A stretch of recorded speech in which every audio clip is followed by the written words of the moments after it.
Assalamualaikum warahmatullahi wabarakatuh. Perkenalkan, saya Yesi Hajriah Putri, mahasiswa semester 9 Prodi S1 PGSD, Pokjar Mempawah, Fakultas Keguruan Universitas Terbuka. Kali ini saya akan memaparkan materi organ reproduksi pada wanita. Berikut adalah paparan materinya. Organ reproduksi pada wanita terdiri atas vulva, vagina, serviks, rahim, ovarium, dan tuba fallopi. Yang pertama, vulva. Vulva seperti terlihat pada gambar merupakan daerah yang menyelubungi vagina. Vulva terdiri atas mempublis, labia, klitoris, daerah ujung luar vagina, dan saluran kemih. Mempublis adalah gundukan jaringan lemak yang terdapat di bagian bawah perut. Daerah ini dapat dikenali dengan mudah karena tertutup oleh rambut pubis. Rambut ini akan tumbuh pada saat seorang gadis beranjak dewasa. Berikutnya adalah labia. Labia adalah lipatan berbentuk seperti bibir yang terletak di dasar mempublis. Labia terdiri dari dua bibir, yaitu bibir luar dan bibir dalam. Bibir luar disebut labium mayora, merupakan bibir yang tebal dan besar, sedangkan bibir dalam disebut dengan labium minora, merupakan bibir tipis yang menjaga jalan masuk ke vagina. Yang berikutnya adalah klitoris. Klitoris terletak pada pertemuan antara kedua labia minora dan dasar mempublis. Ukurannya sangat kecil, sebesar kacang polong, penuh dengan sel saraf sensorik dan penuh darah. Alat ini sangat sensitif dan berperan besar dalam fungsi seksual. Alat reproduksi yang kedua pada wanita yaitu vagina.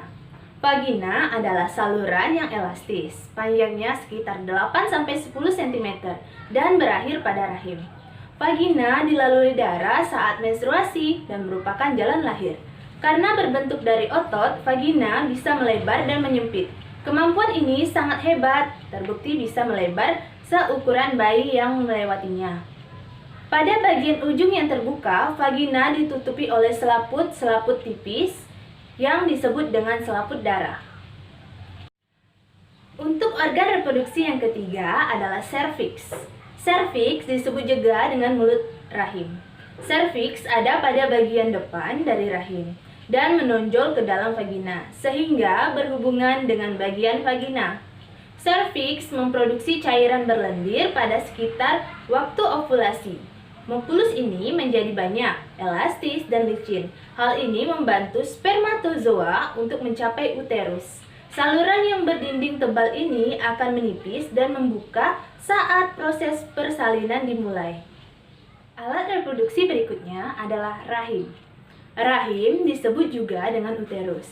Alat ini memiliki peranan yang besar dalam reproduksi wanita. Rahim berperan besar saat menstruasi hingga melahirkan. Bentuk rahim seperti buah pir, berongga, dan berotot. Sebelum hamil, beratnya mencapai 30-50 gram dengan ukuran panjang 9 cm dan lebar 6 cm. Ya, kurang lebih seperti telur ayam kampung. Tetapi saat hamil mampu membesar dan beratnya mencapai 1000 gram. Rahim berfungsi sebagai tempat untuk berkembangnya embrio dan janin. Dinding-dinding rahim memiliki banyak pembuluh darah sehingga dindingnya menebal ketika terjadi pertumbuhan janin. Rahim terdiri dari 3 lapisan. Lapisan pertama ada paramecium, merupakan lapisan paling luar dan yang berhubungan dengan rongga perut. Lapisan kedua adalah myometrium, merupakan lapisan yang berfungsi mendorong bayi keluar pada saat proses persalinan atau kontraksi. Lapisan yang ketiga ada endometrium, merupakan lapisan dalam rahim tempat menempelnya sel telur yang sudah dibuahi. Lapisan ini terdiri atas lapisan kelenjar yang berisi pembuluh darah. Untuk alat reproduksi yang kelima adalah ovarium. Ovarium adalah alat reproduksi yang menghasilkan ovum. Ovarium disebut juga dengan indung telur. Letak ovarium di sebelah kiri dan kanan rongga perut bawah. Ovarium berhasil memproduksi sel telur jika wanita telah dewasa dan mengalami siklus menstruasi. Setelah sel telur masak, akan terjadi ovulasi, yaitu pelepasan sel telur dari ovarium. Ovulasi terjadi sekitar 28 hari. Berikut ini adalah gambar alat reproduksi ovarium. reproduksi yang terakhir adalah tuba falopi. Tuba falopi disebut juga dengan saluran telur. Saluran telur adalah sepasang saluran yang berada pada kanan dan kiri rahim sepanjang kurang lebih 10 cm. Saluran ini menghubungkan rahim dengan ovarium melalui fimbria. Ujung yang satu dari tuba falopi akan bermuara di rahim, sedangkan ujung yang lain merupakan ujung bebas yang terhubung ke dalam rongga abdomen. Ujung yang bebas berbentuk seperti umbai dan bergerak bebas. Ujung ini disebut dengan fimbria dan berguna untuk menangkap sel telur saat dilepaskan oleh ovarium. Dari fimbria, telur digerakkan oleh rambut-rambut halus yang terdapat di dalam saluran telur menuju ke dalam rahim. Sekian paparan materi yang telah saya sampaikan tentang alat reproduksi pada wanita. Akhir kata, saya ucapkan terima kasih dan Assalamualaikum warahmatullahi wabarakatuh.